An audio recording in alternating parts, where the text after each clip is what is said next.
Hello friend, स्वागत है आपका स्टडी विद वीके चैनल पे। फ्रेंड, ये हमारा परसेंटेज का सीरीज चल रहा है और उसकी उसी क्रम में ये हमारा पार्ट 6 है परसेंटेज में ही। और हमने पिछली वीडियो में पढ़ा था खर्चा बराबर होता है कीमत गुणे उपभोग के। ये बहुत ही इंपॉर्टेंट फार्मूला हमने कल पढ़ा था। और इसमें एक नई चीज़ हमने ये सीखी थी कि अगर हमारा खर्चा को समान कर दिया जाए, खर्चे को समान कर दिया जाए तो क्या होता है, कीमत जो हो जाती है हमारी वो व्युत्क्रमानुपाती हो जाती है खपत के। यानी कीमत अगर हम अपनी कीमत को बढ़ा दें तो खपत घट जाएगी, और खपत को अगर कीमत को घटा दें तो खपत बढ़ जाएगी। तो हमने कल की वीडियो में बस यही देखा था कि खर्चे को समान कर दिया जाए, चाहे कीमत बढ़े या घटे, लेकिन खर्चा हमारा समान रहना चाहिए। तब कैसे क्वेश्चन से बनते ये हमने कल देखा था। लेकिन आज हम देखेंगे कि खर्चे में हुई प्रतिशत वृद्धि या कमी को कैसे निकालते हैं। तो आइए देखते हैं पहला क्वेश्चन। कह रहा है कि किसी वस्तु का मूल्य 20% बढ़ा दिया जाए तथा उसकी खपत में 10% की कमी कर दिया जाए तो खर्च कितने प्रतिशत बढ़ या घट जाएगा। तो हम जानते हैं कि हमारा वही फार्मूला लगाएंगे। खर्चा बराबर होता है खर्चा बराबर कीमत गुणे खपत, यानी E = P/C। अब ये कह रहा है कि वस्तु के मूल्य को 20% बढ़ा दिया जाए, यानी कीमत को 20% बढ़ा दिया जाए। यानी जो हमारा P है वो 20% बढ़ा दिया जाए। 20% का फ्रैक्शन वैल्यू 20/100 यानी 1/5 हो जाती है। कह रहा है कि हमारा जो कीमत है ये 5 से 1 बढ़ा दी जा रही है, 5 से 6 कर दी जा रही है। और खपत में 10% की कमी कर दी जा रही है। हमारी खपत में 10% की कमी कर दी जा रही है। 10% का फ्रैक्शन वैल्यू 1/10, यानी पहले 10 था तो कितना हो जाएगा, 9 हो जाएगा। अब सीधे मल्टीप्लाई कर लेंगे। ये जो हमारा हो जाएगा, ये हो जाएगा प्रारंभिक खर्चा, और ये हो जाएगा अंतिम खर्चा।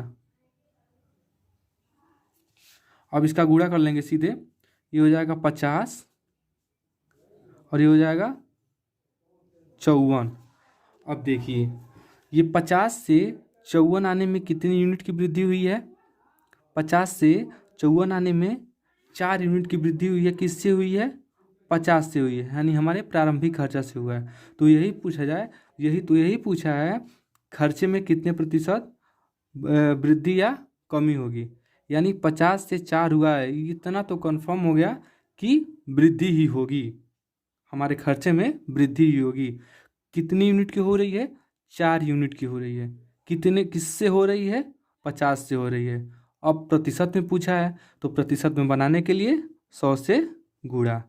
ये कट जाएगा 2 बार में और ये हो जाएगा 4 दूनी 8% की वृद्धि हो जाएगी, यानी बढ़ जाएगा।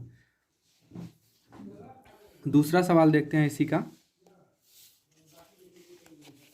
कह रहा है कि चीनी का मूल्य 40% बढ़ जाने पर एक व्यक्ति चीनी की खपत में 20% की कमी कर देता है। हम वही सेम फार्मूला लगाएंगे, E = P/C। अब कह रहा है कि जो प्राइस में 40% की वृद्धि कर दिया। इसका फ्रैक्शन वैल्यू कितना हो जाएगा फ्रेंड, ये हो जाएगा 0 से 0 कट जाएगा, ये 2/5 हो जाएगा इसका फ्रैक्शन वैल्यू। यानी कह रहा है कि 40% बढ़ गया है। पहले 5 था तो अब कितना वृद्धि हो गया है, 2 का। यानी पहले 5 था, प्राइस पहले 5 था तो अब कितना हो जाएगा, 7 हो जाएगा। अब खपत क्या कह रहा है, खपत में 20% की कमी कर दी गई है। खपत में 20% की कमी मतलब खपत में 20% की कमी मतलब इसका फ्रैक्शन वैल्यू कितना हो जाएगा, 1/5। यानी पहले खपत 5 थी, 1 की कमी हो जाएगी। कितनी हो जाएगी, 4 हो जाएगी। अब सीधे इसका मल्टीप्लाई कर लेंगे।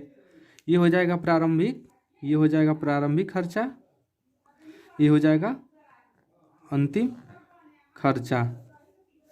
तो मल्टीप्लाइंग करेंगे कितना आएगा, ये 5 पचे 25, ये 7 चौका 28, ये 7 चौका 28, यानी 25 से 28 आने में कितनी यूनिट की वृद्धि हुई है, 3 यूनिट की।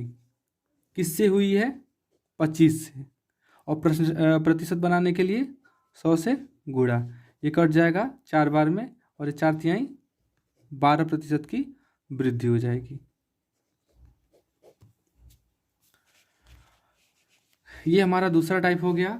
पहला टाइप क्या था, जब खर्चा समान हो।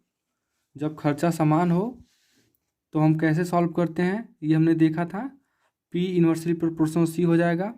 दूसरा टाइप था, ये दूसरा टाइप है कि खर्चे में कितने प्रतिशत की कमी या वृद्धि होगी। अब हम इसका एक तीसरा टाइप देखते हैं कि किसी वस्तु का मूल्य 40% कम कर दिया जाता है तो कि उसकी खपत में कितनी प्रतिशत की वृद्धि कर दी जाए कि खर्च केवल 4% ही कम हो। कह रहा है फॉर्मूला हमारा सेम ही रहेगा। कह रहा है खर्चा बराबर कीमत गुणे खपत। इस टाइप में क्या कह रहा है, पूछ रहा है कि खपत को कितने प्रतिशत बढ़ा दिया जाए। अब इसमें हमसे खपत पूछ रहा है, इसमें कीमत दे रखा है और खर्चा दे रखा है, और ये कह रहा है कि बस खर्च केवल 4% ही कम हो तो खपत बताइए।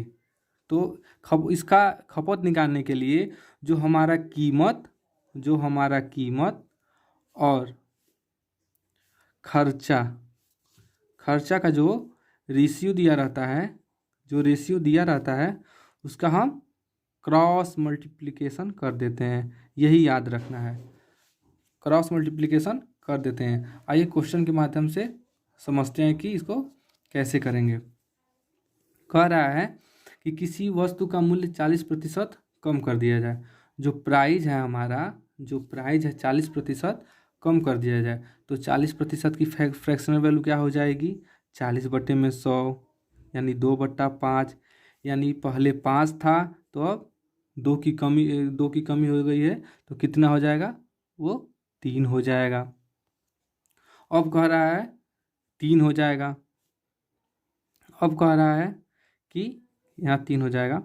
अब कह रहा है कि उसकी खपत में कितने प्रतिशत वृद्धि कर दी जाए कि खर्च केवल 4% ही कम हो। खर्च का खपत का रेशियो मतलब खपत दिया है 4%, 4% की कमी कह रहा है, यानी 4% की कमी मतलब 1/25, इसका फ्रैक्शनल वैल्यू, यानी 25 से 24 हो जाए, 25 से 24 हो जाए। ये खपत हो गया। ये क्या हो गया, ये क्या हो गया, मूल्य, ये हो गया खपत। तो आपका खर्चा, खर्चा। तो अब क्या पूछा हमसे, खपत। तो खपत पूछेगा तो हम क्रॉस मल्टीप्लिकेशन कर देंगे। इसका 3 का गुणा 25 में करेंगे तो कितना होगा, 75, और इसका 5 का गुणा 24 में करेंगे तो 5 चौका 20, 5 दूना 10, और ये 2 12 दी हुई है जाएगा। यहाँ 5 और ये 11, एक बचा, 11 में से 7 घटाएंगे तो 4 बचेगा, यानी 45 का, यानी 75 से 120 जाने में 45 का अंतर है। 45 की वृद्धि हो रही है, किस में हो रही है, 75 से हो रही है, और प्रतिशत बनाने के लिए 100 से गुणा कर देंगे। इसको 25 से अगर हम 25 से काटे, जो 25 थे 75, और 25 चौका 100, 3 से काटे 3 इकन्ने 3, और 3 पचे 15, यानी 15 चौक, यानी 15 गुणे 4 बराबर 60% की वृद्धि हो जाएगी। आशा करते हैं फ्रेंड ये वीडियो आपको समझ में आया होगा। धन्यवाद।